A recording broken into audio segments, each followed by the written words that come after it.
Hello बच्चों, academic ज्ञान में सौरभ सर यूट्यूब चैनल पर आपका फिर से हार्दिक स्वागत है। आज हम बात करने वाले हैं क्लास 10 का चैप्टर 4 जो अपन डिस्कस कर रहे थे लास्ट क्लास में। मैंने बताया था कि जो कार्बन होता है, कार्बन का जो 4 वैलेंसी है वो कैसे आता है, उसमें बॉन्ड एंगल कितना होता है, बंध कोण कितना होता है। उसके अलावा मैंने इलेक्ट्रॉन डॉट स्ट्रक्चर, इलेक्ट्रॉन बिंदु संरचना बताई और उसके बहुत सारे एग्जाम्पल बताए। आज आगे अपन पढ़ने वाले हैं, टॉपिक क्या पढ़ने वाले हैं देखिए बेटा, क्लास 10 का साइंस में, ठीक है। टॉपिक है एलोट्रॉप ऑफ कार्बन, हिंदी में कार्बन के अपर रूप, ये अपन पढ़ने वाले हैं कार्बन के अपर रूप। बेटा मैं आपको बता दूं कि कार्बन के अपर रूप क्या होते हैं, एलोट्रॉप्स क्या होते हैं कि the different forms of a atom, the different forms of an element in which physical properties are different but chemical properties are same। मतलब किसी तत्व के वे अलग अलग रूप जिनके भौतिक गुणधर्म तो अलग अलग होते हैं लेकिन रासायनिक गुणधर्म समान होते हैं, क्या कहलाते हैं, अपर रूप कहलाते हैं। मतलब किसी परमाणु के वे अलग अलग रूप जिनके भौतिक गुणधर्म अलग अलग होते हैं लेकिन रासायनिक गुणधर्म समान होते हैं, क्या कहलाते हैं, अपर रूप कहलाते हैं। तो कार्बन के बेटा 3 अपर रूप होते हैं, मतलब allotropes of carbon has 3। Number 1 diamond हीरा, number 2 graphite, number 3 Buckminster fullerene, ठीक है। तो 3 अपर रूप होते हैं कार्बन के, हीरा, ग्रेफाइट और फुलरीन, ठीक है। तो अपन तीनों को डिस्कस करने वाले हैं। तो सबसे पहले एलोट्रॉप का डेफिनेशन क्या होता है वो डिस्कस करते हैं। तो एलोट्रॉप मतलब अपर रूप होते क्या है वो बताते हैं बेटा आपको। तो द डिफरेंट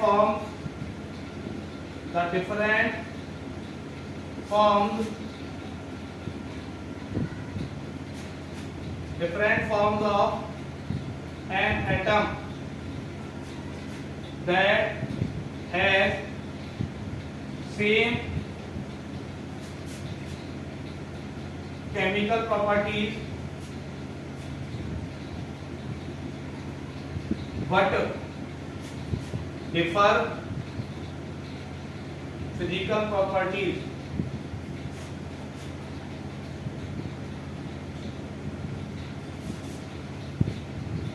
is called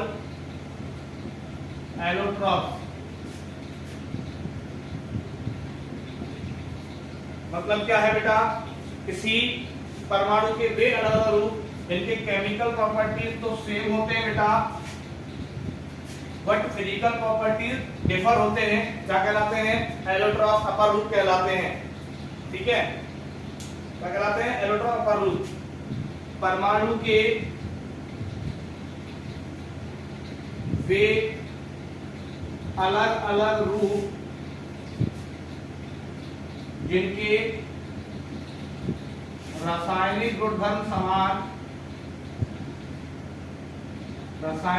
समान एवं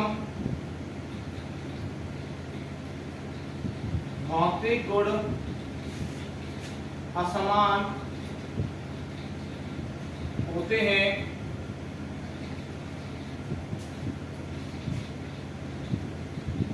अपर रूप कहलाते हैं। मतलब परमाणु के वे अलग अलग रूप जिनके भौतिक गुणधर्म अलग अलग होते हैं लेकिन रासायनिक गुणधर्म समान होते हैं बेटा, अपर रूप कहलाते हैं, ठीक है। अभी आगे बात करें, there are 3 allotropes of carbon, carbon के तीन अपर रूप होते हैं जो निम्न प्रकार है। ठीक है, कार्बन कितने अपर रूप होते हैं बेटा? 3 अपर रूप होते हैं। नंबर 1 डायमंड, जिसको बेटा हीरा कहते हैं। नंबर 2 ग्रेफाइट, जिसको हिंदी में भी ग्रेफाइट कहते हैं। नंबर 3 फ्लोरीन, जिसको हिंदी में भी फ्लोरीन कहते हैं। ठीक है, तो कार्बन के 3 अपर रूप होते हैं बेटा। नंबर आप नोटबुक निकाल ले बेटा, साथ ही साथ लिखते चले। आप नोटबुक निकाल ले बेटा, साथ ही साथ लिखते चले। बाई मिस्टेक के माइक गिर गया था। तो कार्बन के 3 अपर रूप होते हैं। नंबर 1 डायमंड हीरा, नंबर 2 ग्रेफाइट, नंबर 3 फ्लोरीन। ठीक है, डायमंड ग्रेफाइट एंड फ्लोरीन 3 अपर रूप हैं कार्बन के। और अपर रूप क्या होते हैं? किसी परमाणु के वे अलग अलग रूप जिनके भौतिक गुणधर्म अलग अलग होते हैं लेकिन रासायनिक गुणधर्म समान होते हैं, अपर रूप कहलाते हैं। ठीक है, तो 1 बाय 1 अपन पढ़ने वाले हैं। तो देखें,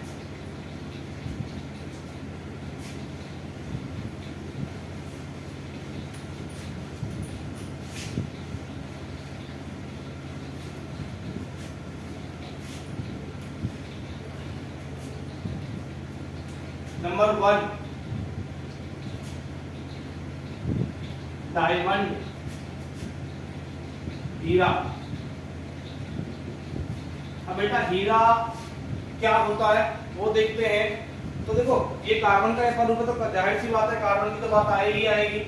बेटा हीरे का जो संरचना होता है, हीरे की डायमंड की जो स्ट्रक्चर होती है, उसमें एक कार्बन जो होता है वो 4 अन्य कार्बनों से जुड़ा रहता है। एक कार्बन जो होता है वो 4 अन्य कार्बनों से जुड़ा रहता है। तो देखो, ये एक कार्बन है, ये अकेला कार्बन इन 4 अलग अलग कार्बनों से जुड़ा हुआ है। तो मतलब आपको पता है कि कार्बन के पास 4 इलेक्ट्रॉन होते हैं। कितने इलेक्ट्रॉन होते हैं? 4। कार्बन में कितने इलेक्ट्रॉन होते हैं बेटा? 4 होते हैं। आप सबको जाहिर सी बात है पता है, और नहीं पता तो पता कर लीजिए। कार्बन के 4 इलेक्ट्रॉन होते हैं और चारों के चारों इलेक्ट्रॉन अन्य 4 कार्बनों से बंध बनाने में काम में आ जाते हैं। तो मतलब इसके पास पहली बात तो ये है कि कोई भी मुक्त इलेक्ट्रॉन नहीं होता, कोई भी फ्री इलेक्ट्रॉन नहीं होता। तो दैट्स वाई कार्बन का जो एलोट्रोप है डायमंड, वो इलेक्ट्रिसिटी कंडक्ट नहीं करता है। मतलब हीरा जो होता है वो विद्युत का संचालन नहीं करता है। इसका कारण क्या है कि हीरे की संरचना में एक कार्बन परमाणु अन्य 4 कार्बन परमाणु से जुड़ा रहता है। ठीक है, in the structure of diamond a single carbon atom is bonded with 4 other carbon atom. मतलब कार्बन की हीरे की संरचना में एक कार्बन 4 अन्य कार्बनों से जुड़े रहने के कारण विद्युत का संचालन नहीं करता। Because diamond has not free electron. Diamond के पास कोई भी मुक्त इलेक्ट्रॉन नहीं होता हीरे के पास। ठीक है, तो इसका जो स्ट्रक्चर बनता है ऐसे बेटा, ये कार्बन भी 4 अन्य कार्बन से जुड़ा रहेगा, 1 2। ये कार्बन 4 अन्य से जुड़ेगा, 1 2 3 4। ये कार्बन के अन्य 4 से जुड़ेगा, 1 2 3 4। ठीक है, तो ऐसे सारे के सारे कार्बन बेटा 4 अन्य कार्बन से जुड़े रहते हैं। तो ये बेटा स्ट्रक्चर ऑफ डायमंड है। स्ट्रक्चर ऑफ डायमंड हीरे की संरचना है। किसकी संरचना है? हीरे की संरचना। हीरे की संरचना। ठीक है, और इसकी बेटा संरचना जो होती है 3 डायमेंशनल होती है, त्रिविमीय होती है। हीरे की त्रिविमीय संरचना होती है। क्या संरचना होती है बेटा? त्रिविमीय। ठीक है, दूसरी बात, हीरे की संरचना में एक कार्बन 4 अन्य कार्बन परमाणुओं से जुड़ा रहता है। बेटा स्ट्रक्चर देखकर सुन लें, समझ लें। 1 बाय 1 में पूरा लिखा हुआ वैसे कि हीरे की संरचना में एक कार्बन 4 अन्य कार्बनों से जुड़ा रहता है। देखो काउंट कर रहे हैं, 1 2 3 4। तो एक कार्बन बेटा, और ये 4 से जुड़ा, ये वाला कार्बन जो है 1 2 3 4 4 अन्य कार्बन जुड़ा है। और इस ऐसे जुड़े रहने के कारण इसकी जो संरचना बनती है 3 डायमेंशनल त्रिविमीय बनती है। और ये जो होता है बहुत ही हार्ड मेटल है, उसकी फिजिकल प्रॉपर्टीज की बात करें अपन नंबर 1 स्ट्रक्चर अपन ने पढ़ लिया। नंबर 1 डायमंड जो होता है, diamond is very hard allotrope of carbon, very hard allotrope of carbon.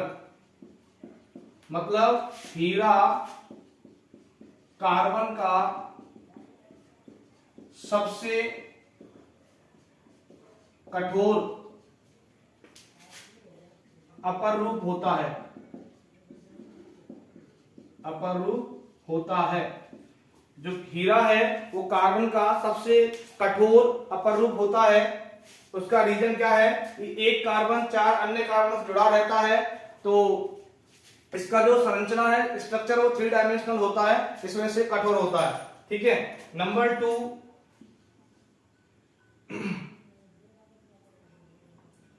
Diamond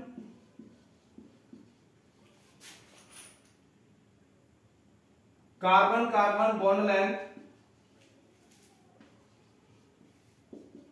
is 154 picometre. ठीक है। तो कार्बन में, सॉरी हीरे में कार्बन कार्बन बंध लंबाई, कार्बन कार्बन बंध लंबाई 154 पिकोमीटर होती है, 154 पिकोमीटर होती है। ठीक है। तो हीरे में कार्बन कार्बन बंध लंबाई बेटा 154 पिकोमीटर होती है, और हीरे की जो संरचना है बहुत कठोर होती है। ठीक है। अब ये 2 प्रॉपर्टी याद रखें। अब इसके यूजेस, मतलब प्रयोग कहां कहां करते हैं इसको। अब देखो, आपको जाहिर सी बात इतना समझ में आया होगा, कठोर है तो इसलिए बेटा नंबर 1 इसका यूज कहां होता है, it is used to make, it is used to make drilling product. मतलब हीरा जो होता है बेटा वो छेद करने वाले, हीरा छेद करने वाली युक्तियों में काम में आता है, छेद करने वाली युक्तियों को बनाने में काम में आता है। हीरा छेद करने वाली युक्तियों को बनाने में काम में आता है।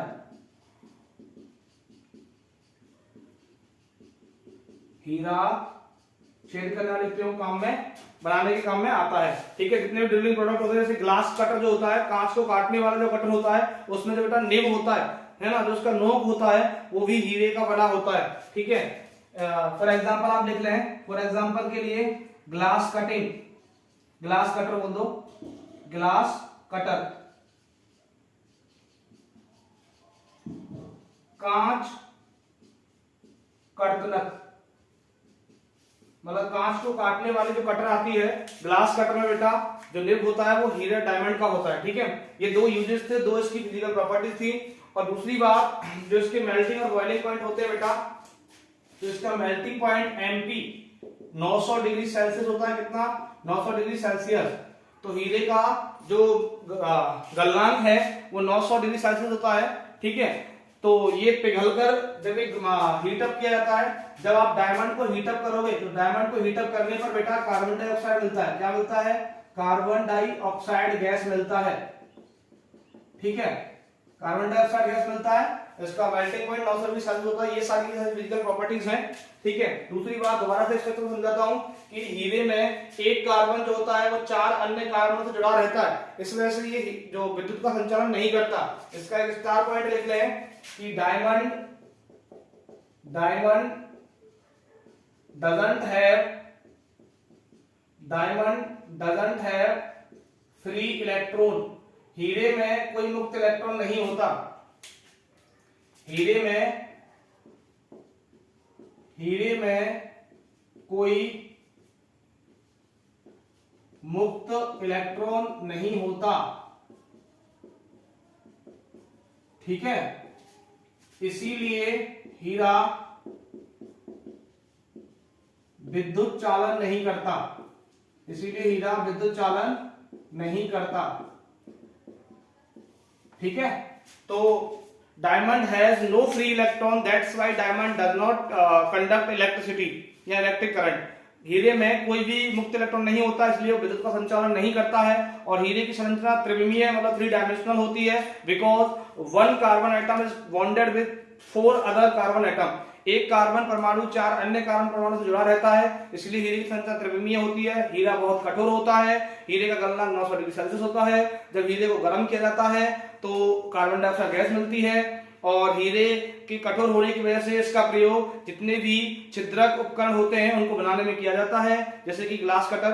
ठीक है, ये सारा था। और इसकी जो बंध लंबाई है, कार्बन कार्बन की जो बॉन्ड लेंथ है वो 154 पिकोमीटर मतलब 154 पिकोमीटर होती है।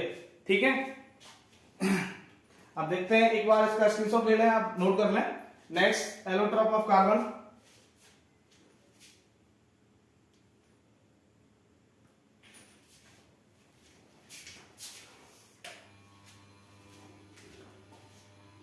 Next allotrope of carbon upon discuss करते हैं। देखें, इरेज करता हूं मैं।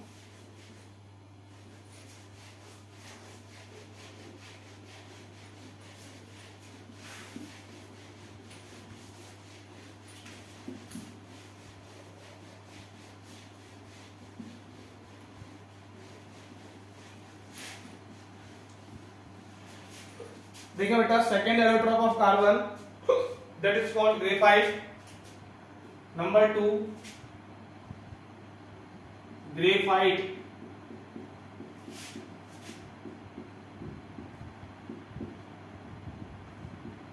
देखें ग्रेफाइट क्या होता है, ग्रेफाइट का स्ट्रक्चर कैसा होता है बेटा। ग्रेफाइट के स्ट्रक्चर में क्या होता है, एक कार्बन जो होता है वो 3 अन्य कार्बनों से जुड़ता है बेटा, 3 अन्य कार्बनों से जुड़ता है। मतलब ऐसे जैसे ये कार्बन 3 अन्य से जुड़ेगा, एक तो जुड़ गया, एक इधर एक इधर, ऐसे ये 3 कार्बन जुड़ेगा, एक इधर एक इधर एक इधर।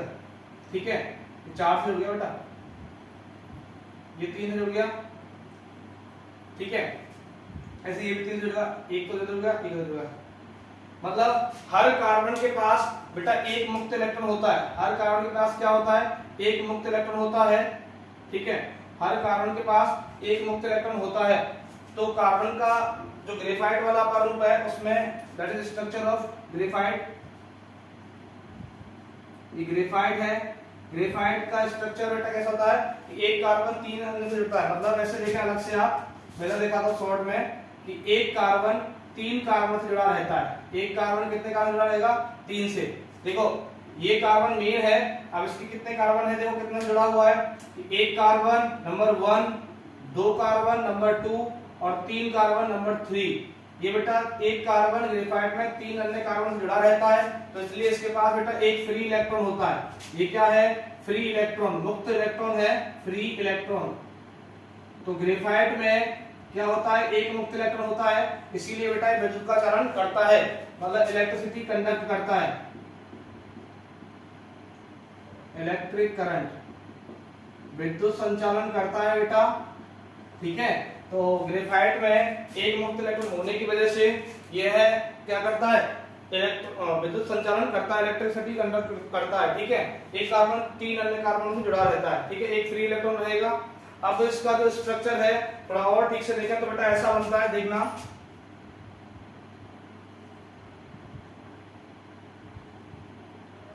हेक्सागोनल स्ट्रक्चर बनता है इसका। कैसा बनता है, हेक्सागोनल।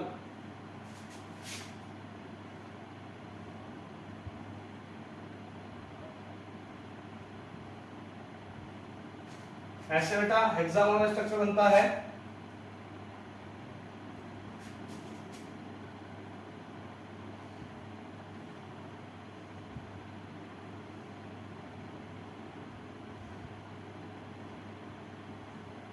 ठीक है,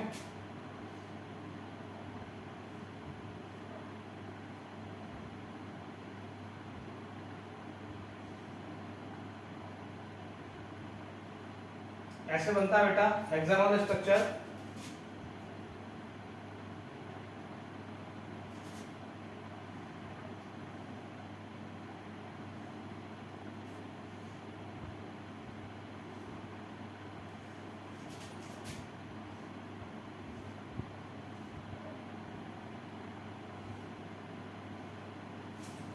ठीक है।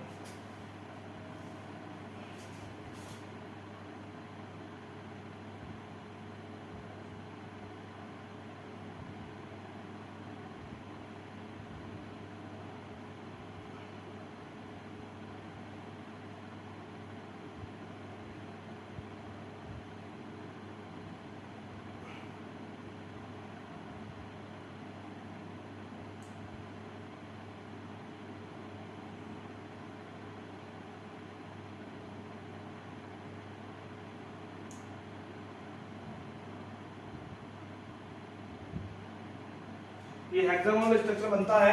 अब इसमें होता क्या है बेटा, देखें ये जो बॉन्ड लेंथ होती है दो लेयर्स के बीच की, ये जो लंबाई होती है दो लेयर्स के बीच की बेटा, वो 340 पिकोमीटर होती है। मतलब दो लगातार परतों के बीच की जो लंबाई होती है वो 340 पिकोमीटर होती है, ठीक है। तो उसके अलावा इसकी जो स्ट्रक्चर है वो 2 डायमेंशनल होती है, 2D होती है, द्विमीय होती है, द्विमीय ज्यामिति होती है बेटा इसकी, द्विमीय। और हेक्सागोनल भी होती है, षटकोणीय। हेक्सागोनल मतलब षटकोणीय होती है। कैसी होती है? षटकोणीय, ठीक है। तो ग्रेफाइट की संरचना षटकोणीय द्विमीय होती है, क्योंकि इसमें दो लगातार परतों के बीच की लंबाई 340 होती है। और बेटा कार्बन, जगह जगह ये कार्बन है, ये कार्बन, ये कार्बन, ये कार्बन, ये कार्बन, देखिए एक कार्बन 3 अन्य से जुड़ा हुआ है। और दूसरी चीज मैं आपको बताऊं कि इसमें जो बल होता है वो वान डेर वाल बल होता है। कौन सा होता है? वान डेर वाल बल, वान डेर वाल फोर्स होता है। कौन सा फोर्स होता है? वान डेर वाल फोर्स। तो ग्रेफाइट में वान डेर वाल बल होता है, जो कि वान डेर वाल बल होता है बहुत ही वीक होता है, बहुत कमजोर होता है। वान डेर वाल बल क्या होता है? बहुत वीक, मतलब कमजोर बल है, ठीक है। और कमजोर बल होने की वजह से बेटा ये जो लेयर्स हैं वो आपस में बेटा एक दूसरे के ऊपर क्या होती है? स्लिप होती है। कैसे होती है? स्लिप हो जाती है। क्या हो जाती है? स्लिप, मतलब फिसलती है। तो इनमें बेटा स्लिपिंग का नेचर होता है। कैसा? स्लिपिंग, मतलब फिसलने का, ठीक है। फिसलन का गुण होता है बेटा इनकी परतों में। तो ग्रेफाइट की परतों में फिसलन गुण होता है, और फिसलन गुण होने की वजह से बेटा ग्रेफाइट जो होता है बहुत ही सॉफ्ट होता है। ग्रेफाइट कैसा होता है? Graphite is very soft. Physical property बता रहा हूं मैं आपको, ग्रेफाइट इज वेरी सॉफ्ट, बहुत ही मुलायम होता है। कैसा होता है? बहुत मुलायम,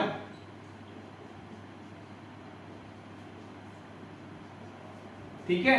तो पहली बात ग्रेफाइट स्ट्रक्चर की मैं थोड़ा सा बताऊं डिटेल में। Graphite, in graphite structure 1 carbon atom is connected with या bonded with 3 other carbon atom. That's why in graphite 1 electron is free and graphite conduct electricity. मतलब ग्रेफाइट की संरचना में एक कार्बन 3 अन्य कार्बन परमाणु से जुड़ा रहता है, जिस वजह से ग्रेफाइट में एक मुक्त इलेक्ट्रॉन होता है और ग्रेफाइट विद्युत का संचालन करता है। दूसरी चीज, ग्रेफाइट की जो ज्यामिति है, स्ट्रक्चर जो है वो 2 डायमेंशनल हेक्सागोनल होती है, द्विमीय षटकोणीय होती है। और उसमें जो दो लगातार परतों के बीच की दूरी है वो 340 पिकोमीटर, 340 पिकोमीटर होती है। The length between 2 successive layer, दो लगातार परतों के बीच की दूरी 340 पिकोमीटर होती है।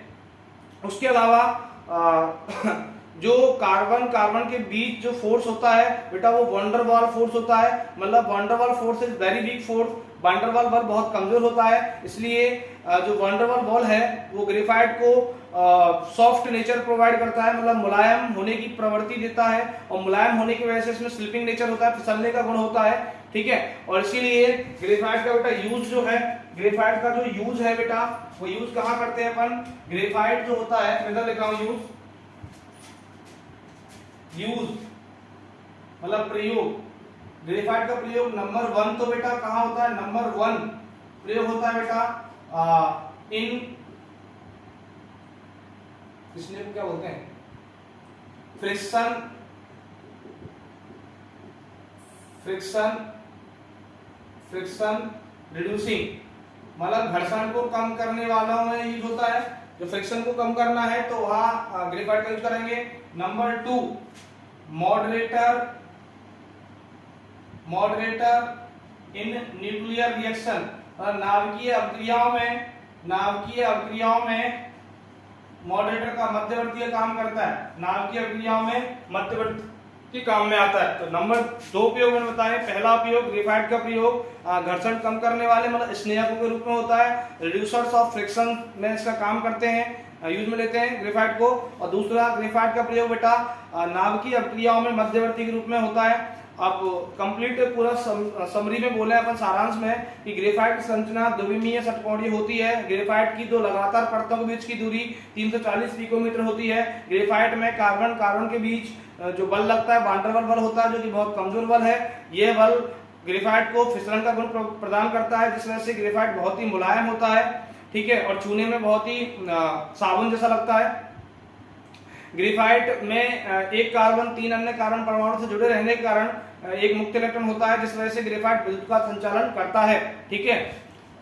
उसके बाद ग्रेफाइट विद्युत का संचालन करता है, जैसे कि बेटा पेंसिल होता है, पेंसिल में जो रॉड होता है वो ग्रेफाइट का होता है। आप उसको दोनों साइड से शार्प करके, दोनों साइड छील के अगर उसको कहीं भी लगाओगे तो करंट आ जाएगा उसमें, ठीक है। ये सारे थे। और यूज बेटा एक तो फ्रिक्शन रिड्यूसर्स में और मतलब घर्षण कम करने वालों में, और दूसरा बेटा मॉडरेटर एंड न्यूक्लियर रिएक्शन मतलब नाभिकीय अभिक्रिया मध्यवर्ती के रूप में इसका प्रयोग होता है। तो एक बार देख लें इसका सेकंड थर्ड एलोट्रॉप पढ़ने अपन, ठीक है। देखें आगे, उम्मीद करता हूं आपको समझ में आ रहा होगा। अगर फिर भी कोई डाउट रह जाता है तो कमेंट सेक्शन में कमेंट करें, मैं उसको जल्दी सॉल्व कर दूंगा।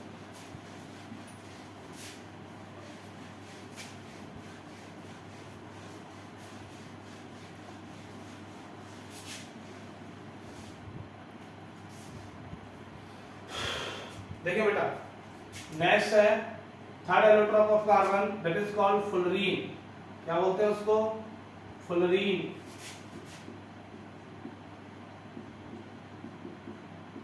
अब सिंपल सी बात बेटा, आप सबने फुटबॉल देखा होगा, तो पहले तो बता दो इसके स्ट्रक्चर के बारे में। Structure of fullerene, structure of fullerene मतलब फुलरीन की संरचना, structure of fullerene is like की तरह होती है फुटबॉल। कौन सी बॉल? फुटबॉल। तो हिंदी में लिखे हैं कि फुलरीन की संरचना, फुलरीन की संरचना फुटबॉल जैसी होती है, फुटबॉल जैसी होती है, ठीक है। तो पहली बात, फुलरीन की संरचना फुटबॉल जैसी होती है। इसका रीजन क्या है? बिकॉज, क्योंकि इन फुलरीन में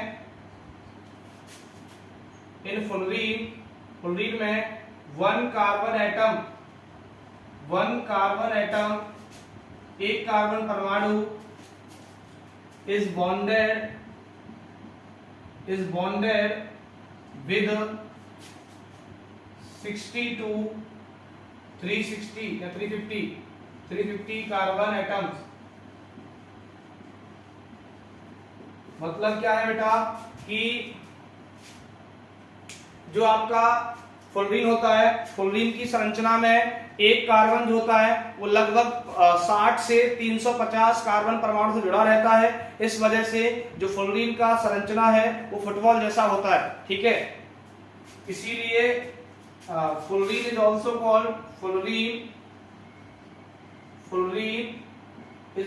कॉल्ड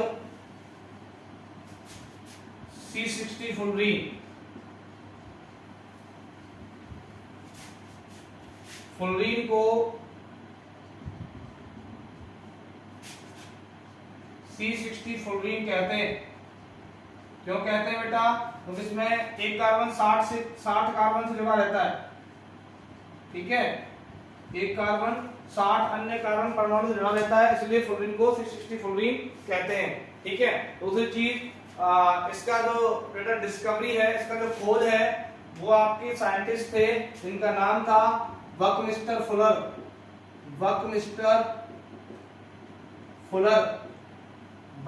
फुलर साइंटिस्ट थे, बकमिस्टर फुलर।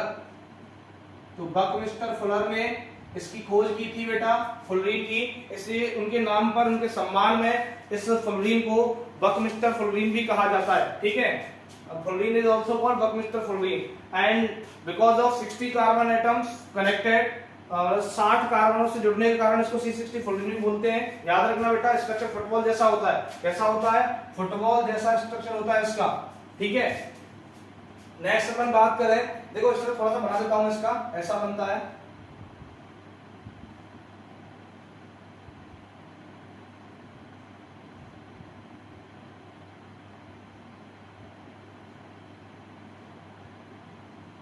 ऐसा बनता है फुटबॉल जैसा। ठीक है, कैसा बनता है? फुटबॉल जैसा बनता है। हल्का हल्का बना देता हूं मैं, इतना मुझसे बनाया जाता है, ज्योमेट्री थोड़ा सा वीक है।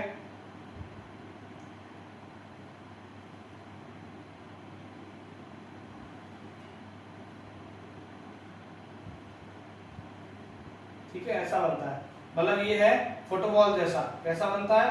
फुटबॉल जैसा। ठीक है, तो फुलरीन का स्ट्रक्चर फुटबॉल जैसा होता है। इसके फिजिकल नेचर ज्यादा कुछ नहीं है, इतना याद रखें कि फुलरीन जो होता है बहुत ही कॉम्प्लेक्स एलोट्रॉप होता है, मतलब बहुत ही जटिल एलोट्रॉप है। किसका? कार्बन का। और इसमें मैक्सिमम 60 to 350 कार्बन एटम होते हैं। और दूसरी चीज इसमें एक और पॉइंट याद रखें आप, मोस्ट पॉइंट है कि फुलरीन में इन फुलरीन 20 हेक्सागोनल स्ट्रक्चर होते हैं। ठीक है, एंड 12 पेंटागोनल स्ट्रक्चर होते हैं।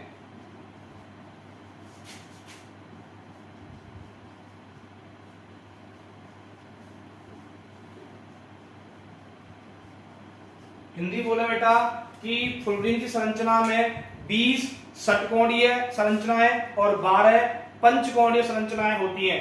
फुलरीन में 20 षटकोणीय संरचनाएं और 12 पंचकोणीय संरचना होती है। ये सबसे मोस्ट इंपोर्टेंट पॉइंट है इस चीज फुलरीन का। इस फुलरीन में 20 हेक्सागोनल स्ट्रक्चर होते हैं और 12 पेंटागोनल स्ट्रक्चर होते हैं। फुलरीन में 20 तो षटकोणीय संरचनाएं होती हैं और 12 आपकी पंचकोणीय संरचनाएं होती हैं। ठीक है, और फुलरीन में कुल 60 से 350, 60 to 350 कार्बन एटम होते हैं। ठीक है, तो इसकी डिस्कवरी बकमिस्टर फुलर ने की थी। ये देखना एक बार, फुटबॉल जैसा स्ट्रक्चर है, स्क्रीनशॉट ले हैं।